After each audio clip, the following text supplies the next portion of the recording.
My name is James Cherry, the Fatherhood Initiative Chairman for my fraternity, Omega Psi Phi Fraternity Incorporated's Psi Alpha Alpha chapter serving Fairfax County.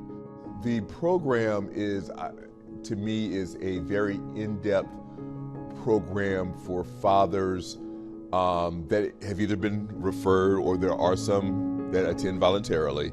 And it really takes a deep dive into what it really means to be a father. What we want the fathers to do is to really be true to themselves as far as why they're there. A lot of times you kind of say, if you were a perfect father, you wouldn't be here. So you really have to be true with yourselves and not think that you can conquer this, I got this. No, there are steps to this.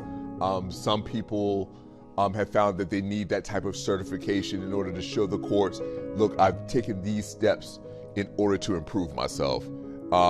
Does this put me a step closer to be able to join in my family unit? It's a 13-week course. And so within that 13 weeks, sometimes it takes the first 3 to 4 weeks to really gain that trust of the fathers with the facilitators and for them to start opening up with their varying experiences. We talk about mental health. We talk about being able to nurture yourself. Take that time out for yourself and kind of decompress sometimes. Walk, go to the park, engage with your children, do that type of thing, because if you can't take care of yourself, you can't take care of others. The 4-letter word that kids want the most is T-I-M-E. They want time. They don't want you to be present. You could be in the house, sitting in the basement, watching TV, and let everything go on around you, but you're just there.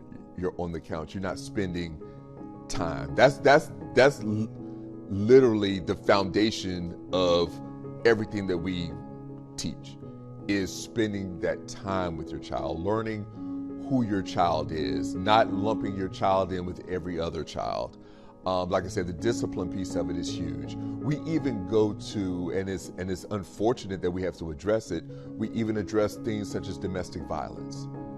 What type of situations are you putting yourself in? What does mental health look like? Like I say, how are you nurturing yourself? And I think that's another basic tenet, is if you can't nurture yourself, you can't nurture others. I know that I've gotten a lot out of it as a father. I have 3 girls myself. So I've been able to take some of the things that I've learned as far as being a facilitator in the program, and just be able to take that to my own home.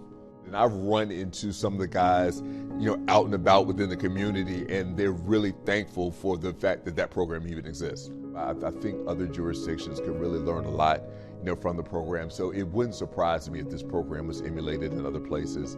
Everybody's situation kind of warranted this course. So you just want them to get back to where they were, a productive household, not just kind of seen as the provider, but really just be a nurturing part of the family. But if there's a way for you to kind of turn that around, and they start to see a different you, they start to see, my dad's been spending a lot more time with, my dad actually cares about what I do.